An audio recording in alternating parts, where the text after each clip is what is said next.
Thank you for coming. I am here with Chief Heim of the Reading Police Department and Captain Clock of the Reading Police Department. We are here as a result of a robbery which took place on Saturday evening at the Latino's meat market. Let me just double check. The Latino's meat market, which is located at 11th and Greenwich Street in the city of Reading. At approximately 10:50 p.m., the Reading Police Department was dispatched to this location for a report of a shooting.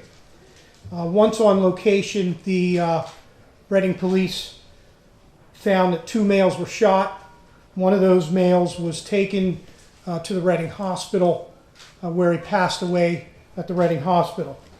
The other male was deceased at the location and inside of the grocery store commonly referred to as a bodega. Those two males who are deceased have been identified. I'll provide that information to you as we go on. We were able to determine during the investigation of this case that the three individuals stormed, I'll use the word stormed, into the grocery store, Latino's meat market. They wore masks, they wore gloves. One of the individuals had a gun. He shot that gun off during the robbery. One of the individuals had a taser. As far as we know, the third individual was did not have a weapon. They came in together.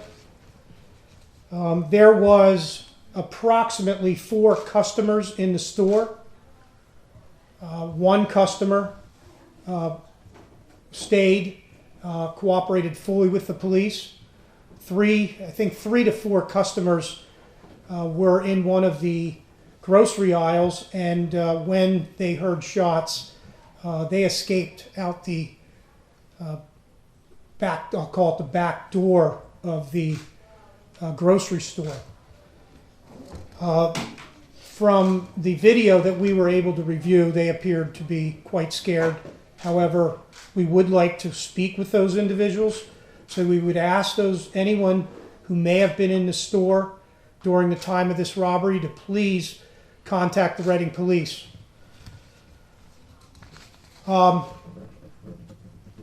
This store has an extensive video system.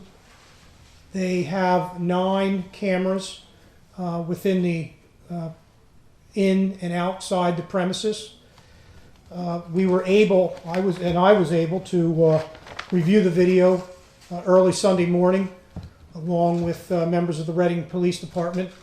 The store owners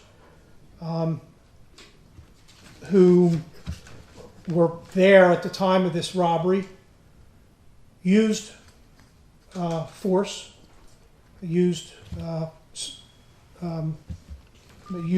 shot 2 of the would-be robbers. Both of those individuals, one of course perished just outside he was found right outside the store.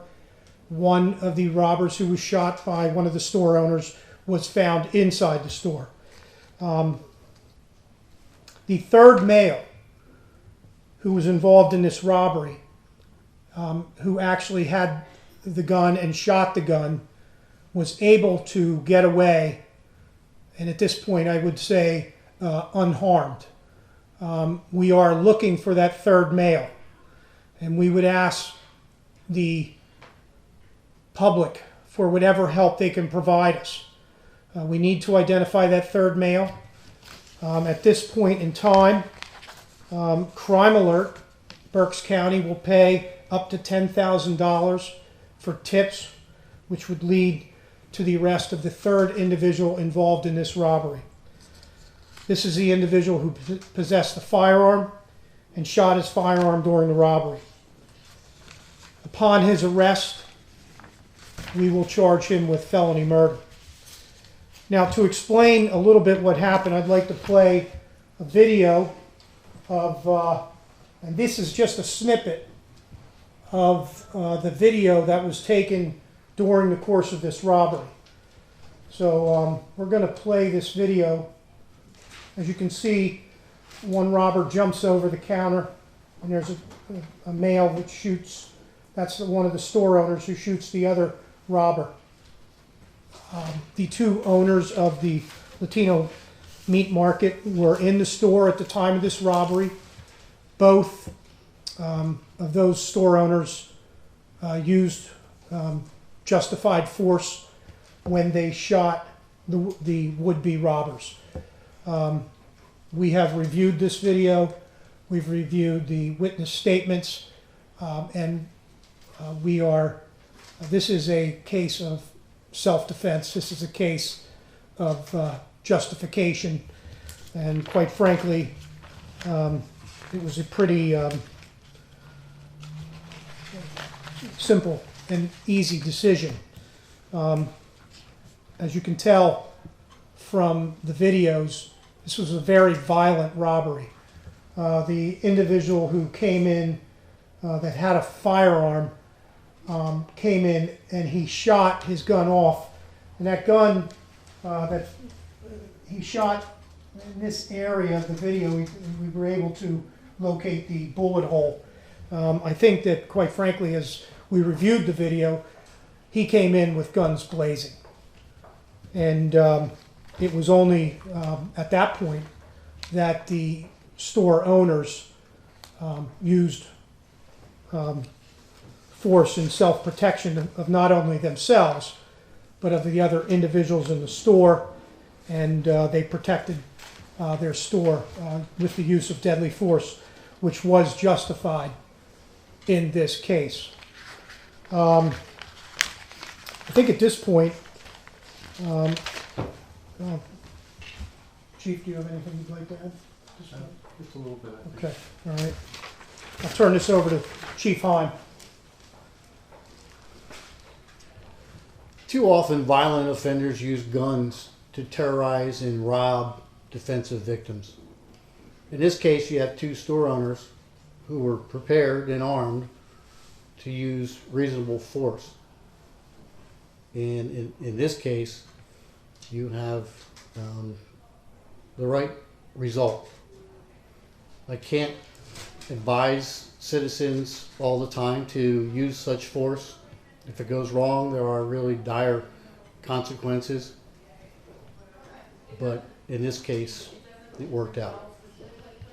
Thank you.